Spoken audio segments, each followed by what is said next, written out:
how to add music in Canva video just in few minutes. This will be an easy and quick tutorial, so let's get started. So all you have to do, guys, to add background music to your video, it's super easy. What you will do, just go over here to this bar here and scroll down, okay, until you see this one here, over here, okay, audio. Click on this one and choose the background music or the music that you want to add. For example, you want to add this one, you will just click on the background music, and here you go, your background music will be added to your Canva video. Okay, you see this, let me see.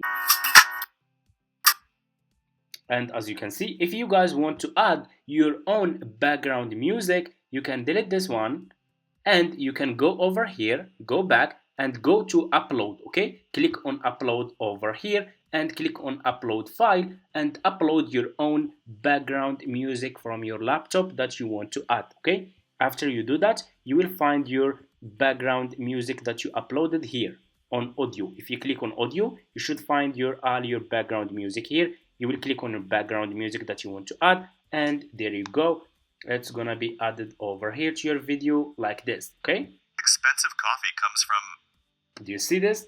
That's how we can add background music or music in Canva video. Thank you so much for watching and see you in my next videos.